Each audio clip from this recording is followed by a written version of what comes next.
గత కొన్ని రోజులుగా భారత్ పాక్ మధ్య కొనసాగుతున్న ఉద్రిక్తతలకు తెరపడింది. కాల్పుల విరమణకు ఇరు దేశాలు అంగీకరించినట్లు భారత విదేశాంగ శాఖ ప్రకటించింది. ఇవాళ సాయంత్రం 5 గంటల నుంచి ఇవి అమల్లోకి వచ్చినట్లు తెలిపింది. అంతకుముందు ఇదే అంశంపై స్పందించిన అమెరికా అధ్యక్షుడు డొనాల్డ్ ట్రంప్ భారత్ పాక్లు కాల్పుల విరమణకు అంగీకరించాయని, ఇందుకు అమెరికా మధ్యవర్తిత్వం వహించిందని ప్రకటించారు. మధ్యాహ్నం 3:35 ఇరు దేశాల director general of military operations స్థాయిలో ఇరు దేశాల మధ్య చర్చలు జరిగాయి. పాకిస్తాన్ డీజీఎంఓ భారత డీజీఎంఓకు ఫోన్ చేశారు. కాల్పుల విరమణకు ఇరు దేశాల సైనిక అధికారులు అంగీకరించారు. దీనికి సంబంధించి మరింత సమాచారం మా కరెస్పాండెంట్ వెంకటేష్ మనకి లైవ్ లో డీటెయిల్స్ అందిస్తారు. వెంకటేష్, ఇవాళ 5 గంటల నుంచి కాల్పుల విరమణ అమల్లోకి వచ్చినట్టు తెలుస్తోంది. మళ్ళీ 12వ తేదీన చర్చలు ఉండబోతున్నాయి. సో డీటెయిల్స్ ఏంటి?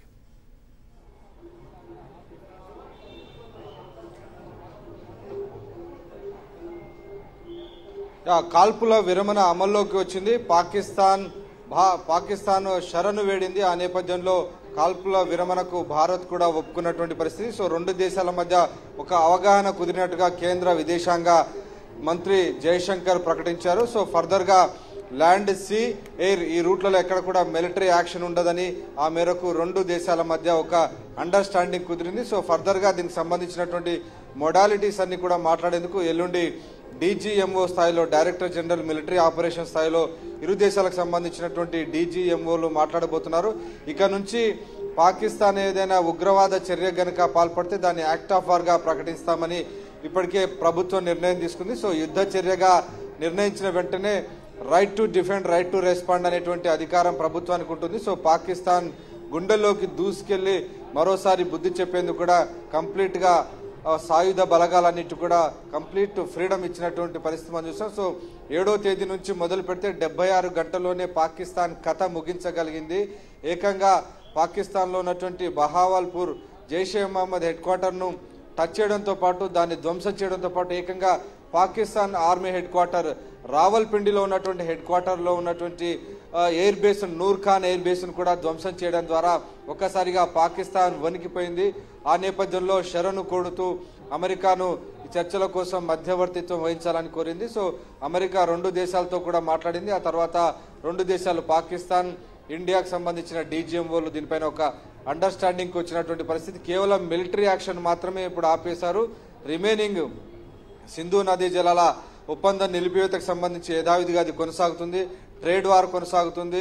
అలాగే ఇతర అంశాల్లో ఏవైతే పాకిస్తాన్ జాతీయులకు కనీసం మెడికల్ వీసా కూడా ఇవ్వద్దు, జాతీయుల యొక్క పాకిస్తాన్ జాతీయులందరినీ కూడా ఎక్కించి పంపించి వేసినటువంటి పరిస్థితి. సో ఈ చర్యలన్నీ కూడా కంటిన్యూ కాబోతున్నాయి. సో పాకిస్తాన్ భవిష్యత్తులో వ్యవహరించేటువంటి స్పందనను బట్టి పాకిస్తాన్ పైన ఈ అంశానికి సంబంధించినటువంటి తదుపరి నిర్ణయం ఉండబోతుంది. సో దీనికి సంబంధించి మరింత బ్యాక్గ్రౌండ్ కనుక చూస్తే, ఇండియా IMF నుంచి పాకిస్తాన్కు ₹1 కూడా నిధులు విడుదల కావద్దని పదే విజ్ఞప్తి చేసింది. సో ఆ నేపథ్యంలో IMF ఇంటర్నేషనల్ మానిటరీ ఫండ్ పాకిస్తాన్కు $1.3 బిలియన్ లోన్ ఇచ్చేందుకు ఇన్ ప్రిన్సిపల్ గా అంగీకరించినప్పటికీ చాలా షరతులు పెట్టింది.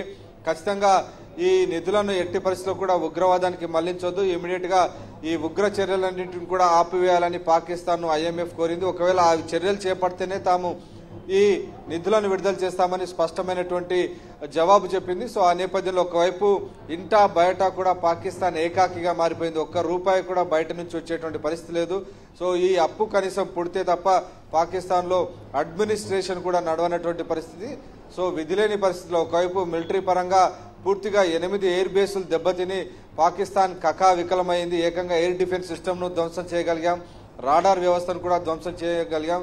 కనీసం చిన్న ప్రతిఘటన కూడా పాకిస్తాన్ చేయలేనటువంటి ఒక డొల్ల స్థాయికి పాకిస్తాన్ రక్షణ వ్యవస్థ పడిపోవడంతో ఇక పాకిస్తాన్ చేతులు ఎత్తేసి పాకిస్తాన్ కాళ్ల బేరానికి వచ్చినటువంటి పరిస్థితి మనకు కనబడుతుంది. సో 3 రోజుల్లోనే భారత్ ఆపరేషన్ సింధూర్తో పాకిస్తాన్ కథ ముగించగలిగింది. సో రిమైనింగ్ డీటెయిల్స్ అన్ని కూడా ఎల్లుండి డీజీఎంఓ స్థాయిలో మాట్లాడబోతున్నారు. పాకిస్తాన్ ఇప్పట్లో ఇక మిస్ అడ్వెంచర్ చేసేటువంటి పరిస్థితి లేదు. ఎందుకంటే కంప్లీట్ రాడార్ వ్యవస్థ, డిఫెన్స్ సిస్టమ్ను పూర్తిగా తుత్తునియల్ చేసింది, కంప్లీట్ డెసిమేషన్ చేసినటువంటి పరిస్థితి. అలాగే ఇస్లామాబాద్లో ఏకంగా పెట్రోల్ పంపులన్నీ, పెట్రోల్ స్టేషన్లన్నీ కూడా పెట్రోల్ డీజిల్ స్టేషన్స్ అన్ని కూడా మూసివేశారు. పాకిస్తాన్ వద్ద కనీసం పెట్రోల్ కూడా అందుబాటులో లేదు. సో ఈ వార్ కనుక ఈ కాన్ఫ్లిక్ట్ కనుక మరొక 2 రోజులు కొనసాగితే పాకిస్తాన్లో సామాన్య ప్రజలకు అల్లకల్లోల పరిస్థితులు ఎదురయ్యేటువంటి పరిస్థితి ఉంది. సో సామాన్య ప్రజలు కూడా రోడ్లపైకి వచ్చేటువంటి పరిస్థితి ఉన్న నేపథ్యంలో పాకిస్తాన్ అన్నిటినీ గమనించిన తర్వాత అన్నిటిని అసెస్ చేసిన తర్వాతనే భారత్తో కాళ్ల బేరానికి వచ్చి సంధి కోరినటువంటి పరిస్థితి. సో సంధి కోరుతున్నటువంటి నేపథ్యంలో భారత్ కూడా దానికి అంగీకరించి మిలిటరీ యాక్షన్ ను మాత్రం ప్రస్తుతానికి ఆపింది.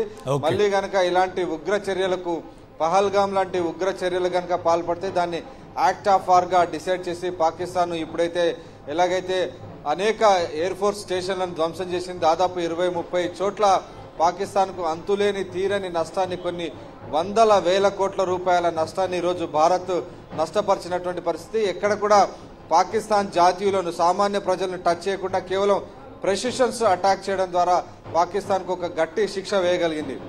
Right, thank you Venkatesh.